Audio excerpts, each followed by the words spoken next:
नमस्कार दोस्तों, मैं संजय कुमार आप सभी विद्यार्थियों का हार्दिक स्वागत करता हूं, अभिनंदन करता हूं। उम्मीद करता हूं आप सभी लोग स्वस्थ होंगे, अच्छे होंगे और अध्यापन कार्य में आप लगातार अग्रसर होंगे, प्रगति पर होंगे। तो मेरे प्यारे विद्यार्थियों, पहले तो मैं आपको एक बात बताना चाहता हूं कि राजस्थान पुलिस की जो रिजल्ट घोषित की गई थी, उस रिजल्ट में कुछ विद्यार्थी जो हैं क्वालिफाइड हो गए, कुछ विद्यार्थी अनक्वालिफाइड रहे। तो जो अनक्वालिफाइड विद्यार्थी रहे उनको बिल्कुल भी स्ट्रेस लेने की ज़रूरत नहीं है, क्योंकि आपको पता है कि आपने देखा है पटरी जो होती है ना, पटरी के पास कंकर पत्थर होते हैं, और जब पटरी के पास जो कंकर पत्थर है, उन कंकर पत्थरों में आपको पता है हरा पेड़ उग सकता है। तो क्या आपको नौकरी नहीं मिल सकती? बिल्कुल मिल सकती है दोस्तों। तो कुछ भी हो सकता है, लेकिन आपको निराश नहीं होना। यदि आप और अच्छी मेहनत करोगे तो आप बढ़ते जाओगे, प्रगति के पथ पर और आगे बढ़ोगे। तो मेरे प्यारे विद्यार्थियों, आप जुड़े रहें और क्लास को पूर्ण रूप से देखें और एंजॉय करें। देखिए, आज हम जो पढ़ाने जा रहे हैं वो पढ़ाने जा रहे हैं हडबू जी। हमारे एक लोक देवता हैं और लोक देवता का नाम है हडबू जी। ये पंचपीरों में ही आते हैं दोस्तों। हडबू जी, हडबू जी पंचपीरों में आते हैं। और हडबू जी की अगर बात करें तो ये हडबू जी जो है, ये सांकला जाति के राजपूत, पहली बात, सांकला जाति के राजपूत थे। सांकला जाति के राजपूत होने के साथ साथ ही मैं आप बता दूं कि इनका जो जन्म हुआ था, वो जन्म मेरे प्यारे विद्यार्थियों 15वीं शताब्दी में, 15वीं शताब्दी में इनका क्या हुआ था? जन्म हुआ। दूसरा, हुआ कहां पर था? ये हुआ था मेरे प्यारे विद्यार्थियों बूडोल गांव, और बूडोल गांव पड़ता कहां पर है? नागौर में। बूडोल गांव नागौर में इनका जन्म हुआ। और जन्म की अगर हम बात करें तो इनका जन्म 15वीं शताब्दी में हुआ। अब एक चीज आपको देखनी है दोस्तों कि इनके बारे में जब बात करेंगे तो ये जो है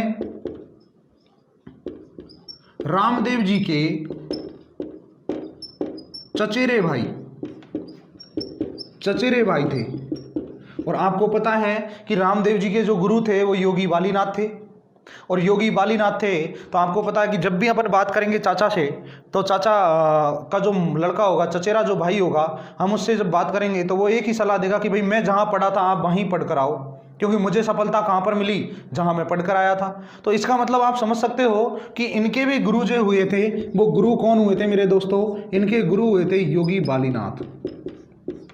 योगी बालीनाथ, योगी बालीनाथ इनके गुरु हुए थे। और आप खुद जानते हो इस बात को कि योगी बालीनाथ जो इनके गुरु हुए थे, इनका जो समाधि है वो समाधि कहां पर है दोस्तों? मंसूरिया की पहाड़ियां, मंसूरिया की पहाड़ियां। और ये मंसूरिया की पहाड़ी है कहां पर? जोधपुर में। अब देखिए, अगर हम बात करेंगे इनके माता की, तो माता कौन है? माता इनकी जो है वो है सौभाग्य देवी, सौभाग्य देवी। और इनका जो पिता है वो पिता है मेरे दोस्तों गोपाल राव सांखला। गोपाल राव सांखला इनका पिता है और माता इनकी कौन है? सौभाग्य देवी है मेरे प्यारे विद्यार्थियों। और ध्यान रखना कि ये जो है हडबू जी, ये राव जोधा के समकालीन थे। और राव जोधा को ये तलवार भेंट करते हैं, और तलवार भेंट करते हैं। उस तलवार को लेकर राव जोधा मंडोर पर आक्रमण करते हैं, और मंडोर विजय में इनकी क्या करते हैं? सहायता करते हैं। यानी मंडोर विजय करवाने में इनका आशीर्वाद था। अर्थात हम कह सकते हैं कि मंडोर विजय में जो महत्वपूर्ण योगदान था, वो महत्वपूर्ण योगदान किसका था? हडबू जी के आक्रमण का। तो जल्दी से मेरे प्यारे विद्यार्थियों एक बार स्क्रीनशॉट लीजिए, फिर आगे बढ़ते हैं।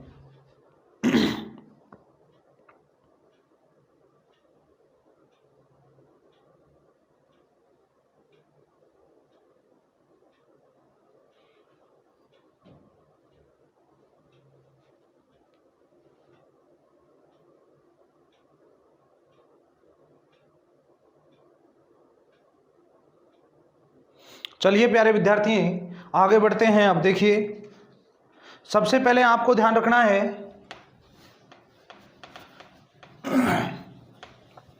कि राव जोधा इनके समकालीन थे। पहली लाइन ध्यान रखना है, राव जोधा इनके समकालीन थे एवं राव जोधा को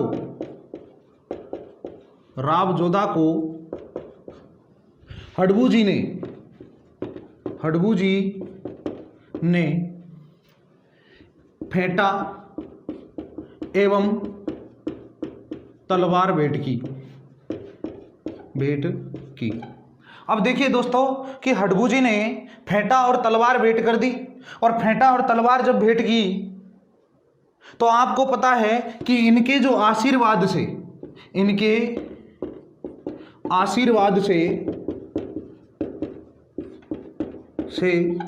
राव जोधा मंडोर पर विजय प्राप्त करते हैं। यानी राव जोधा किस पर विजय प्राप्त करते हैं मेरे दोस्तों? मंडोर पर विजय प्राप्त करते हैं, मंडोर को जीत लेते हैं। और किसके आशीर्वाद से? हडबू जी के आशीर्वाद से। हडबू जी के आशीर्वाद से राव जोधा मंडोर को विजय कर लेते हैं। दूसरा आपको ध्यान रखना है कि जो हडबू जी है, इन हडबू जी की बात अगर करें तो इनका जो वाहन है, वो वाहन मेरे प्यारे विद्यार्थियों क्या है? सियार है। सियार इनका वाहन है। सियार आप जानते होंगे, गांव की भाषा में उसको गेदुआ कहते हैं, गेदुआ, ठीक है ना। और सियार कहा जाता है। ये सियार इनका वाहन है और ये सगुन शास्त्र के ज्ञाता हैं। सगुन शास्त्र के ज्ञाता माने जाते हैं। सगुन शास्त्र के ज्ञाता माने जाते हैं। यानी सगुन शास्त्र में आप देखो, सगुन शास्त्र की जब मैं बात करूंगा तो सगुन शास्त्र में आपको ध्यान रखना है मेरे दोस्तों, जैसे कि कौआ मुंडेर पर बैठता है और उसको देखकर हमारे दिमाग में एक बात आती है, बोले आज हमारे घर पे कोई अतिथि आने वाला है। कौए के मुख में अगर आप रोटी देखते हो मतलब हमको धन की प्राप्ति होगी। यानी इस प्रकार की कुछ अवधारणाएं हैं, कुछ धारणाएं जो हैं, यानी कि उनको माना जाता है सगुन और अपसगुन। तो ये सगुन शास्त्र के ज्ञाता थे। ये बताते थे कि कहां पर आपको सगुन होगा और कहां पर आपको अपसगुन होगा। अब देखिए मेरे प्यारे विद्यार्थियों कि इनका जो मुख्य मंदिर है उसका निर्माण 1721 में मारवाड़ शासक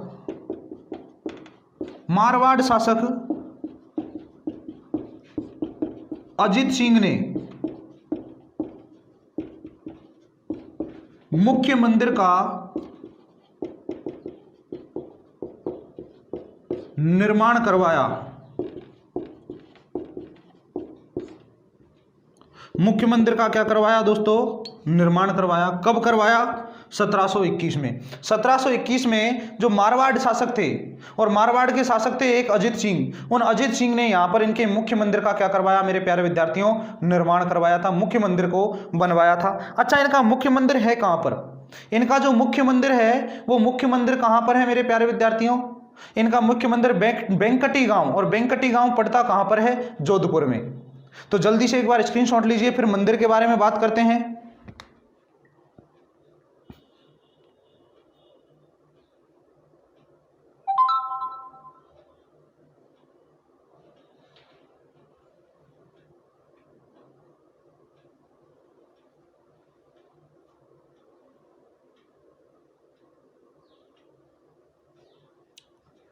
देखिए प्यारे विद्यार्थियों,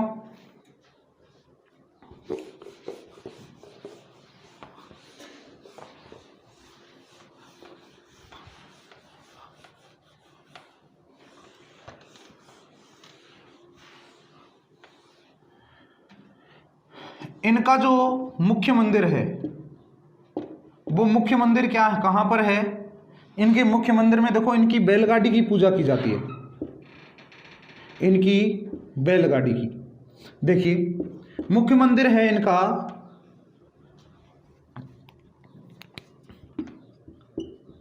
मुख्य मंदिर, और ये मुख्य मंदिर है वेंकटी गांव, वेंकटी गांव। और वेंकटी गांव है कहां पर? जोधपुर में। इधर मेरे दोस्तों अगर हम बात करें तो इसमें हडबू जी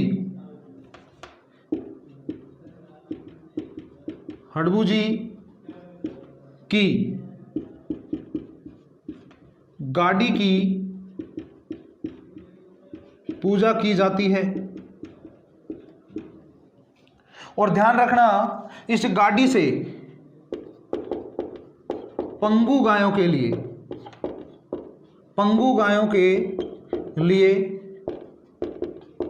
चारा लाया करते थे। यानी जो गायें पंगु होती थी, उन पंगु गायों के लिए क्या लाते थे? ये चारा लाया करते थे। तो ध्यान रखना दोस्तों, इसमें हडबू जी की गाड़ी की पूजा की जाती है। दूसरा, मुख्य मंदिर जो है वो कहां पर है? वेंकटी गांव, और वेंकटी गांव है कहां पर? जोधपुर में। तीसरा आपको ध्यान रखना है, पंगु गायों के लिए चारा लाया करते थे, यानी चारा लाने का कार्य करते थे।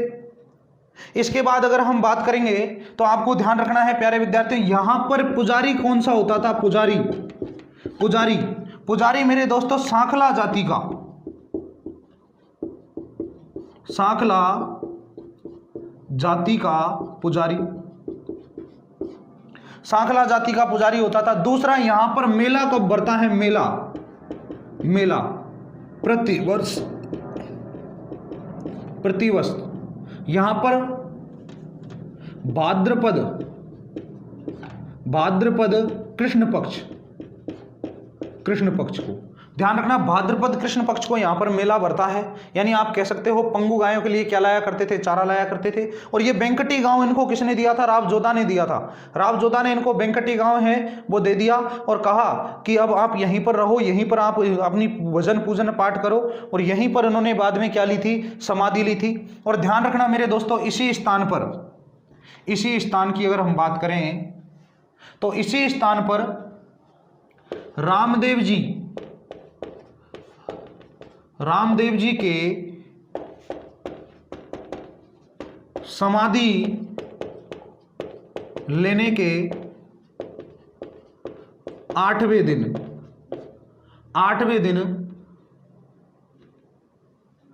समाधि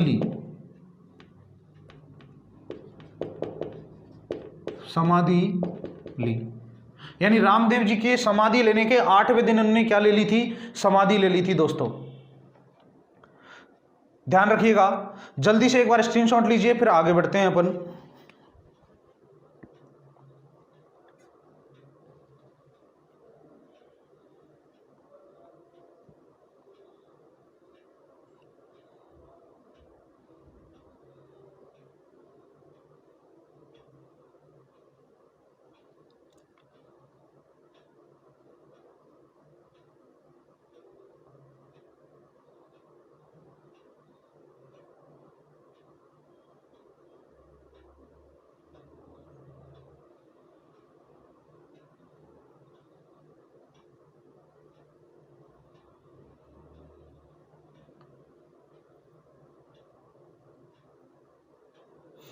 अगला देखिए,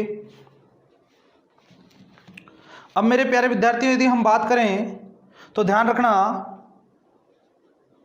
कि हडबू जी जो हैं वो सगुन शास्त्र के ज्ञाता थे, और सगुन शास्त्र के साथ साथ उनकी जो सवारी थी सियार थी। दूसरा, मुख्य मंदिर कहाँ पर है? वेंकटी गांव जोधपुर में है। पुजारी सांखला जाति का है। मेला प्रतिवर्ष भाद्रपद कृष्ण पक्ष को लगता है। रामदेव जी के समाधि लेने के 8वें दिन इन्होंने समाधि ली। पंगु गायों के लिए इस बैलगाड़ी से क्या लाया करते थे? ये चारा लाया करते थे। तो प्यारे दोस्तों, मैं उम्मीद करता हूं भली बात ही समझ में आया होगा। अब देखते हैं अगला लोक देवता इसी के अंतर्गत। अगला लोक देवता था पंचपीरों में से, जिसका नाम था मेहाजी मांगलिया। देखिए दोस्तों, मेहाजी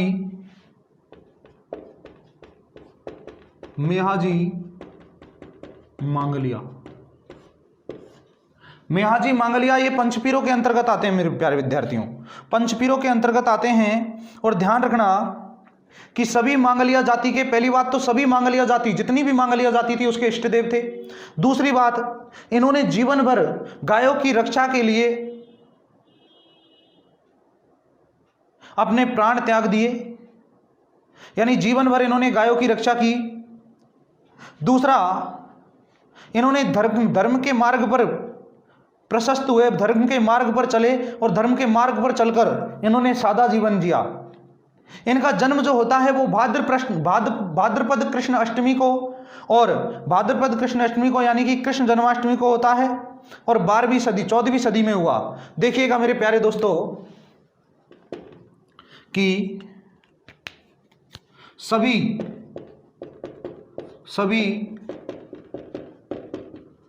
मांगलिया जाति के लोगों के इष्ट देव थे। दूसरा मेरे दोस्तों यहां पर थे नहीं है करना है, दूसरा आपको ध्यान रखना है कि जीवन भर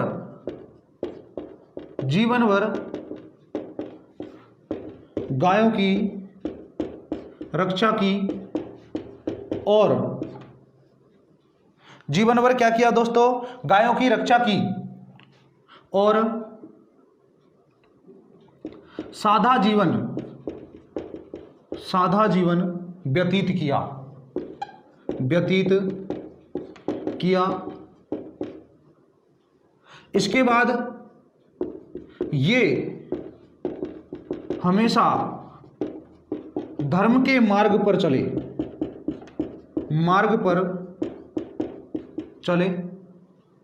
दूसरा ध्यान रखना, इनका जो जन्म है, इनका जन्म मेरे प्यारे विद्यार्थियों ध्यान रखिएगा, भाद्रपद कृष्ण अष्टमी को होता है और 14वीं सदी में हुआ। देखो, भाद्रपद कृष्ण अष्टमी यानी कि कृष्ण जन्माष्टमी को 14वीं शताब्दी में हुआ। भाद्रपद कृष्ण अष्टमी को यानी कृष्ण जन्माष्टमी के दिन 14वीं शताब्दी में इनका क्या हुआ था, जन्म हुआ था। तो जल्दी से एक बार स्क्रीनशॉट लीजिए जो दो, बापनी गांव जोधपुर में। ध्यान रखना इनका जन्म कहां पर हुआ था, बापनी गांव और जोधपुर। स्क्रीनशॉट लो जल्दी से प्यारे विद्यार्थियों।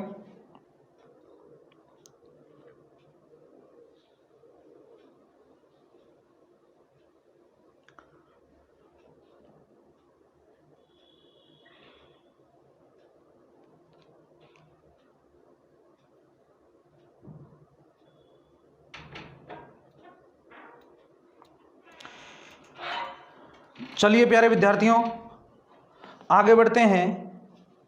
इनका जो मुख्य मंदिर है, इनका जो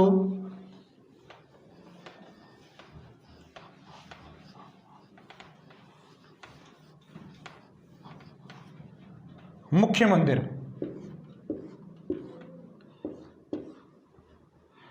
देखो मुख्य मंदिर बापनी गांव,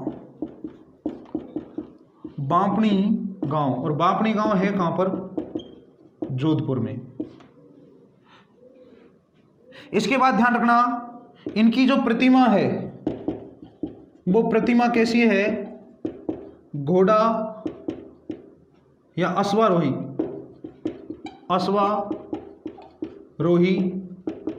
प्रतिमा। इनके घोड़े का नाम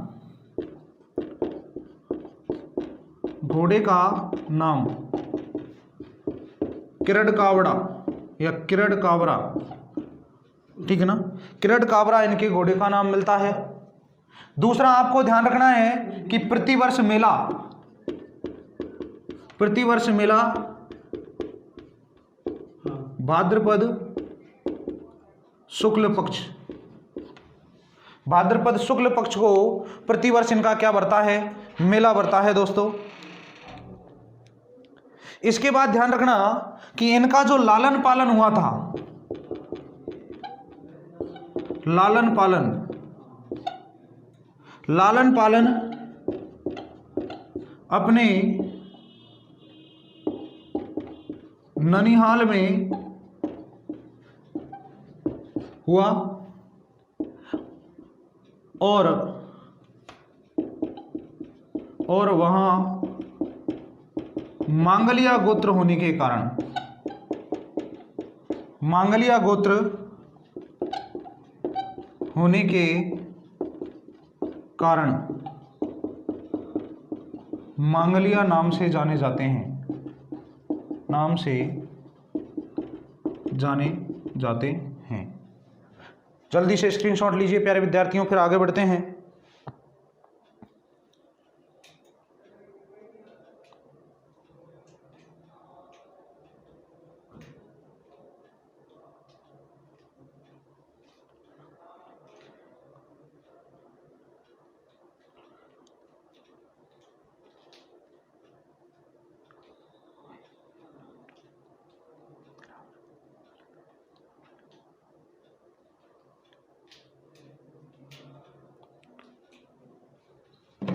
देखिए अगला ध्यान रखिए दोस्तों,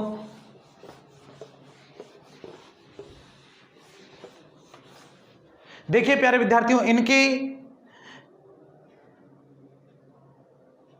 द्वारा किए गए अच्छे कार्य, एक कार्य था कि ये धर्म के मार्ग पर चले, ये धर्म के मार्ग पर चले, और दूसरा जो कार्य था वो दूसरा कार्य क्या था मेरे दोस्तों, वो दूसरा कार्य था कि ये सादा जीवन जिया करते थे और इन्होंने गायों की रक्षा की थी, गौरक्षक देवता भी माने जाते थे। और इन्होंने जैसलमेर का जो शासक था, जैसलमेर का शासक था राणंग देव भाटी, वो राणंग भाटी जो था, उस राणंग देव भाटी के साथ इन्होंने गायों की रक्षार्थ हेतु युद्ध किया और इस युद्ध में इनकी क्या हो गई, मृत्यु हो गई। दूसरा, ये रावचूड़ा के समकालीन भी थे, मारवाड़ के शासक हुए रावचूड़ा, और रावचूड़ा के समकालीन थे, और रावचूड़ा को इन्होंने तलवार में भेंट की थी, और तलवार जो भेंट की थी उस तलवार के कारण ही रावचूड़ा अनेकों विजय प्राप्त कर सके। इनके जो पिता थे उनका नाम था बिट्टू केलू जी, और बिट्टू केलू जी जो थे वो बापणी क्षेत्र के राजा कहे जाते थे। दूसरा, इनके मंदिर के जो पुजारी हुआ करते थे, वो मंदिर के पुजारी कभी भी वंश वृद्धि नहीं कर सकते थे। तो ध्यान रखना, पहली बात, जैसलमेर के शासक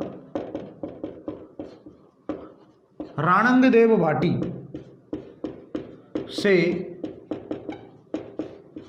गायों की रक्षा करते हुए युद्ध में शहीद हो गए। युद्ध में क्या हो गए दोस्तों, शहीद हो गए।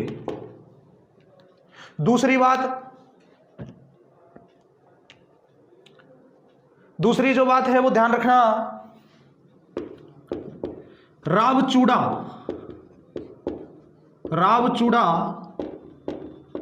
इनके क्या थे, समकालीन थे दोस्तों। रावचूड़ा इनके समकालीन थे और इन्होंने उन्हें तलवार भेंट में दी। दूसरा दोस्तों ध्यान रखना, पिताजी का नाम, पिताजी कौन थे इनके, पिताजी थे बिट्टू केलू जी, और बिट्टू केलू जी बापणी क्षेत्र के राजा थे। इसके बाद आपको ध्यान रखना है कि इनके मंदिर के पुजारी,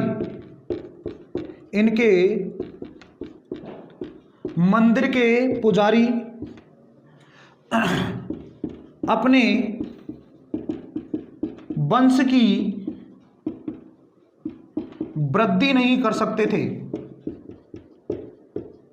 थे।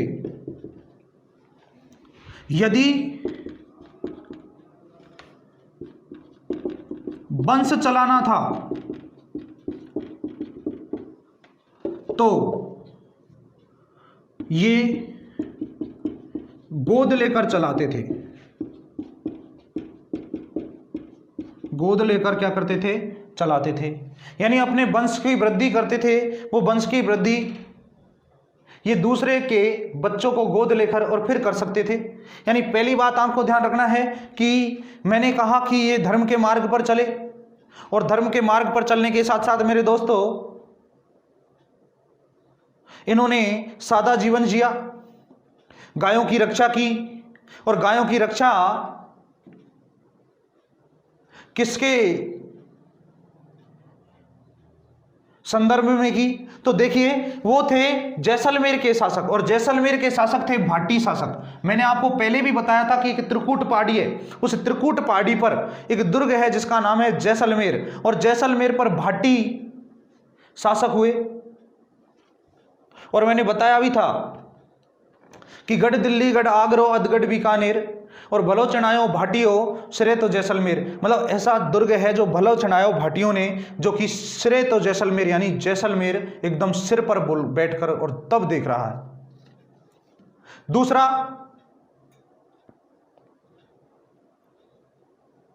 कि घोड़ा कीजे काटता, घोड़ा कीजे काटता और पग कीजे पाषाण, और अख्तर कीजे लोहे का तब पहुंचे जैसाण। यानी घोड़ा किसका करना है? काठ का। काठ का मतलब लकड़ी का। और पग कीजे पाषाण, पाषाण मतलब पत्थर का। और अख्तर कीजे लोह का, यानी जो अख्तर पहनते थे राजा महाराजा, वो अख्तर कैसा करना है? आपको लोह का करना है। और तब पहुंचे जैसाण, और तब आप कहां पहुंच सकते हो दोस्तों? जैसाण यानी जैसलमेर। तो वहां का जो शासक था राणंग देव भाटी, उस राणंग देव भाटी को गायों की रक्षार्थ हेतु वो गायों को ले जा रहा था, और उन गायों की रक्षा के लिए इन्होंने इनसे युद्ध किया। और युद्ध के दौरान जो मेहाजी मांगलिया है वो क्या हो गए थे? शहीद हो गए दोस्तों। क्या हो गए? शहीद। इसके बाद देखो रावचूड़ा, जो मारवाड़ शासक थे। कहां के शासक थे? मारवाड़ के शासक बने। रावचूड़ा इनके समकालीन, समकालीन का मतलब सम यानी समान, और कालीन यानी काल यानी समय, इनके समान काल में थे।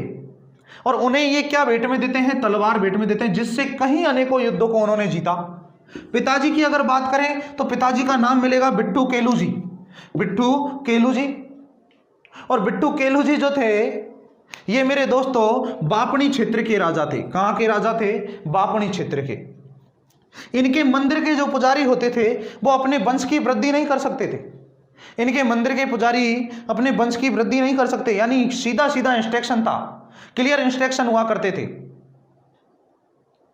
और क्लियर इंस्ट्रक्शन क्या हुआ करते थे? कि आप अपने वंश की वृद्धि नहीं कर सकते यदि इस मंदिर में आपको पूजा करनी है तो गुरुजी कैसे करते थे? तो मेरे प्यारे विद्यार्थियों, वो अपने वंश की वृद्धि करने के लिए दूसरे बच्चों को या दूसरे के बच्चों को क्या करते थे? गोद लेते थे, और गोद लेकर फिर अपने वंश की क्या करते थे? वृद्धि किया करते थे। जल्दी स्क्रीनशॉट लीजिए दोस्तों।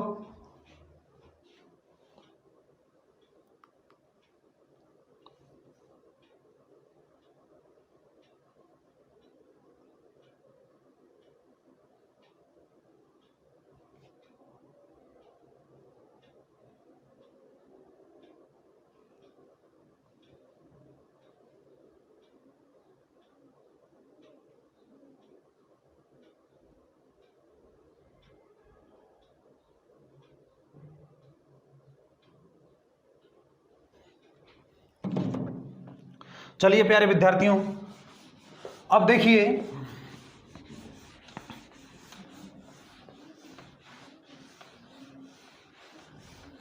एक चीज आप ध्यान रखना।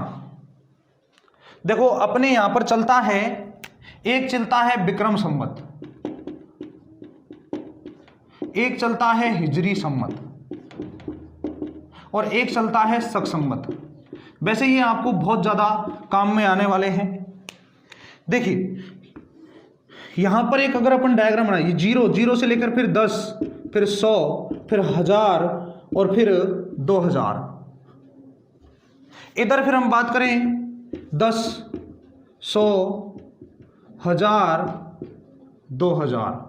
अब मेरे दोस्तों आप देखिएगा, यानी कि यहां पर हुआ ईसा मसीह का जन्म, ईसा मसीह का जन्म। और ईसा मसीह के जन्म की अगर मैं बात करूं, किसकी बात करूं? ईसा मसीह के जन्म की अगर मैं बात करूं तो ईसा मसीह के जन्म के पूर्व का जो समय है, ये ईसा मसीह के जन्म के पूर्व का समय, ये पूर्व का समय क्या कहलाता है? ईसा पूर्व, ईसा पूर्व। जबकि ईसा मसीह के जन्म का बाद का जो समय है वो कहलाता है ईसवी।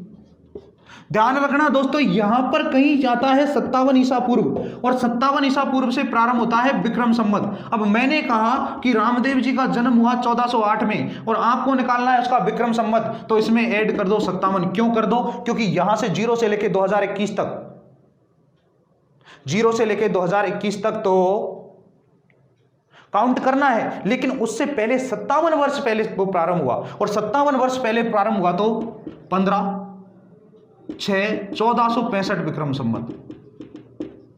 इसके बाद अगर मैं बात करूं मेरे प्यारे विद्यार्थियों, तो यहां से कहीं यहां पर 78 ईस्वी, 78 ईस्वी से प्रारंभ होता है हिजरी संवत, और 78 ईस्वी से प्रारंभ होता है तो 2021 अब चल रहा है, आप 78 लेस कर दो, माइनस कर दो, अपना कौन सा आ जाएगा? हिजरी संवत। इसके बाद मेरे दोस्तों शक संवत, यदि शक संवत की बात करें तो यहां पर कहीं आता है 622 ईस्वी, और इसे 622 की जब मैं बात करूंगा तो ध्यान रखना मेरे प्यारे विद्यार्थियों, जब मैं 622 ईस्वी की मैं बात करने वाला हूं, 622 ईस्वी की बात करेंगे तो 622 ईस्वी में आपको ध्यान रखना है कि यहां से प्रारंभ होता है कौन सा? हिजरी संवत। ये तो हो गया शक संवत 78 ईस्वी से, तो ये हो गया 57 ईसा पूर्व, ईसा पूर्व, और हिजरी संवत 622, यानी 2021 में से आप 622 क्या कर दो? घटा दो। यानी कि विक्रम संवत में +57 करना है, सन कोई सा भी दे दे तो +57 यानी 57 करना है। जबकि हिजरी संवत जो है उस हिजरी संवत में 622 घटाना है, और शक संवत में 78 ईस्वी घटाना है। आपका क्लियर हो जाएगा। तो प्यारे विद्यार्थियों, मैं उम्मीद करता हूं कि आपको यह क्लास समझ में आई होगी।